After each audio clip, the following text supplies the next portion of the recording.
Nadiskubring walang record ng kapanganakan ng mahigit 400 pangalan na nakapirma sa mga resibo ng confidential funds ng Department of Education.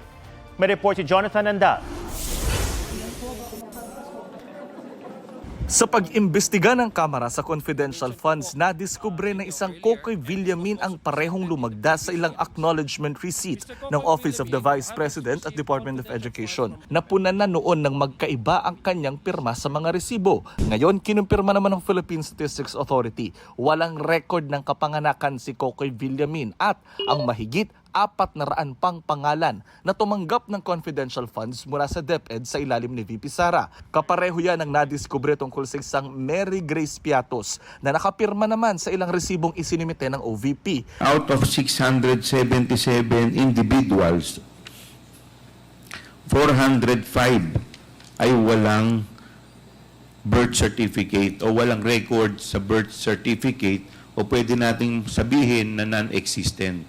Ang iba namang pangalan may record sa PSA pero maraming kapangalan. May 3 resibo namang nakapangalan sa isang Alice Crescencio pero magkakaiba ang pirma at address. Meron ding magkaiba ang pangalan pero pareho ang pirma. Medyo kalokohan na po ito. Itong mga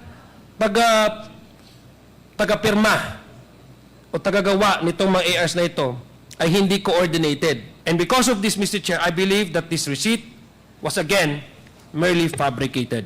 Aabot sa 612.5 million pesos na confidential funds ng OVP at DepEd ang hinahanap ng mga mambabatas kung saan ginastos. Nilista ng mga kongresista ang mga nakita nila na pwedeng ikaso sa mga sangkot, kabilang dyan ang plunder o pandarambong. Sa ngayon, makaraan ng 8 pagdinig, tinatapos na muna ng komite ang investigasyon nila sa confidential funds ni VP Sara. Ito'y para bigyang daan muna ang impeachment laban sa bise na confidential funds din ang tinutumbok. Pero kinwestiyon yan ni Congresswoman Franz Castro dahil hindi pa napapatawag ang 2 military colonel na pinagbigyan di umano ng confidential funds ni VP Sara. Nagsalita na rin po yung AFP na nagkakaroon na rin po sila ng internal investigation.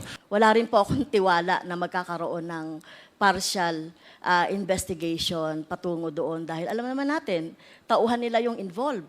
Sinusubukan pa ng GMA Integrated News na makuha ang panig ng BSET ng AFP tungkol dyan. Dati nang iginiit ni VP Sara, walang misuse ng confidential funds at hinahanapan lang siya ng butas para maireklamo ng impeachment. 2 ng impeachment complaint ang nahihain laban sa kanya. I welcome that finally na-file na yung impeachment case na sinasabi nilang i-file nila since last year pa. Okay din yung impeachment case dahil ako lang yung ang tinitira lang, hindi nakasali yung mga kasamahan ko sa Office of the Vice President and yung mga dati kong kasama sa Department of Education. Jonathan Andal nagbabalita para sa GMA Integrated News. Huwag magpahuli sa mga balitang dapat niyong malaman. Mag-subscribe na sa GMA Integrated News sa YouTube.